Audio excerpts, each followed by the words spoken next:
बिस्मिल्लाहिर्रहमानिर्रहीम। अस्सलाम वालेकुम वीवर्स। आज मैं सैंडविच बना रही थी सहरी के लिए, तो मैंने सोचा आपके साथ शेयर करती हूँ। बहुत सीधे साधे मासूम से और जल्द बन जाने वाले सैंडविचेज़ हैं। आइए रेसिपी स्टार्ट करते हैं। सबसे पहले 2 उबले हुए आलूओं में मैंने 1 चम्मच के करीब नमक मिलाया है, 1 चम्मच लाल मिर्च मिलाई है, आधी चम्मच हल्दी मिलाई है, 1 चम्मच भुना हुआ कुटा हुआ ज़ीरा और भुना हुआ कुटा हुआ धनिया मिलाया है, 1 हरी मिर्च चॉप करके मिलाई है और 2 बड़े चम्मच के करीब हरा धनिया बारीक काट के इसमें डाल लिया है। अब इस बैटर को मैंने डायरेक्ट डबल रोटी पे अप्लाई कर दिया है, क्योंकि हर चीज़ पकी हुई है, आलू उबले हुए हैं।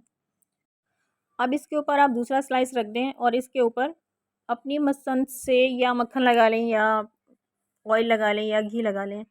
मैं इस वक्त इस पर ब्लू बैंड मार्जरीन लगा रही हूँ। मेरे घर में यही ज़्यादा पसंद किया जाता है। अनसॉल्टेड बटर ज़्यादा पसंद नहीं किया जाता। इसकी दोनों साइड पे मैंने मक्खन लगा दिया है और अब मैं इसको सैंडविच मेकर में रख दूँगी। बग़ैर चूल्हा जलाए, बग़ैर फ्राई पैन रखे बेहतरीन से सैंडविचेस बन के तैयार होने वाले हैं। और ये मेरा सैंडविच जो बरसहा बरस से मेरे साथ है, ये बहुत पुराना सैंडविच मेकर है मेरा। इक्विटी इसका नाम है। अब बहुत प्यारा ब्रांड है, आज तक ख़राब नहीं हुआ ये। तकरीबन 10 मिनट के बाद देखिए कितने खूबसूरत डिज़ाइन में इसने सैंडविच तैयार कर दिए हैं। खूबसूरत क्रिस्पी और मज़ेदार सैंडविचेस बनके तैयार हैं। आप सहरी में बनाएं इसको, बच्चों के लिए लंच बॉक्स दें या हाई टी में बनाएं, शाम की चाय के साथ बनाएं। हर चीज़ के लिए ये बेहतरीन सैंडविचेस हैं। इस स्टेज पर अगर आपको रेसिपी पसंद आ रही हो तो फ़ीडबैक ज़रूर दीजिएगा। अल्लाह हाफ़िज़।